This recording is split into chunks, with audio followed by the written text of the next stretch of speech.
Hello bachon, let us read this question. So the question says V stopping potential is plotted against 1 by lambda. तो जो stopping potential V है इसको plot किया गया 1 by lambda के against where lambda is the wavelength of incident radiation. तो lambda यहाँ पे क्या है, इंसिडेंट वेवलेंथ का वेवलेंथ है रेडिएशन का फॉर टू मेटल्स। तो दोनों मेटल के लिए ये ग्राफ है। तो इन ग्राफ में हमें ये फाइंड आउट करना है कि कौन सा ऑप्शन सही होगा।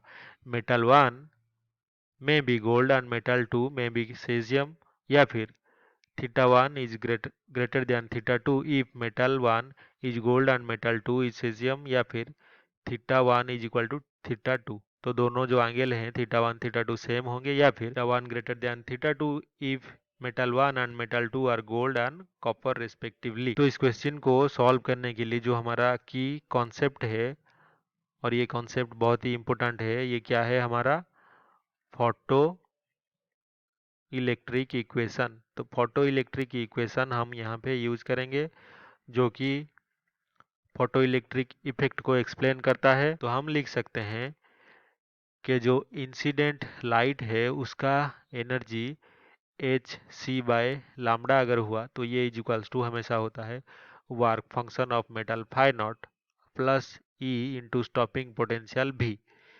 तो यहाँ पे को भी के फंक्शन के तौर पे लिखा जा सकता है स्टॉपिंग पोटेंशियल भी is equals to h c divided by e into 1 by lambda minus work function phi naught. हमें पता है इक्वेशन जो होता है इक्वेशन ऑफ स्ट्रेट लाइन हम लिख सकते हैं y is equals to M X plus C.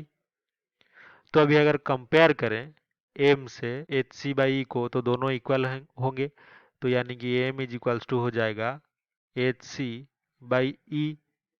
तो ये इक्वेशन ऑफ स्ट्रेट लाइन है।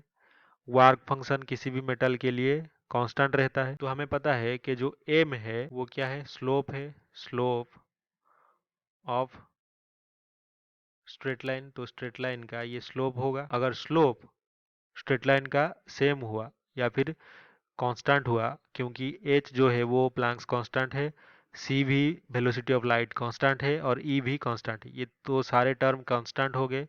तो m हम लिख सकते हैं ये चेंज नहीं होगा, ये एक कांस्टेंट टर्म है किसी भी मेटल के लिए। इसका मतलब m क्या होता है, स्लोप यानी कि टैन थीटा, तो ये भी कांस्टेंट हो गया। तो अगर टैन थीटा कांस्टेंट हो गया तो जो थीटा है ये भी किसी भी मेटल के लिए कांस्टेंट हो जाएगा। तो इसका मतलब हम लिख सकते हैं theta 1 is equals to theta 2, चाहे हम कोई भी मेटल ले लें। तो यही हमारा फाइनल आंसर होगा, theta 1 is equal to theta 2 for any two metals. तो जो फर्स्ट ऑप्शन है कि मेटल 1 गोल्ड मेटल 2 सीजियम है, गलत है। ऑप्शन 2 जो है theta 1 is greater than theta 2, तो ये भी गलत है। ऑप्शन 3 क्या है, theta 1 is equals to theta 2, तो बिल्कुल ये सही होगा, क्योंकि स्लोप किसी भी टाइप के ग्राफ के लिए जहाँ पे स्टॉपिंग पोटेंशियल और 1 बाय लैम्बडा प्लॉट किया गया हो, वहाँ पे एंगल जो थीटा है वो कांस्टेंट रहता है, क्योंकि स्लोप हर जगह पे कांस्टेंट है। तो option 3 is correct. Fourth option theta 1 greater than theta 2 ये भी गलत होगा। Only option 3 is correct. I hope you have understood this well. Best of luck.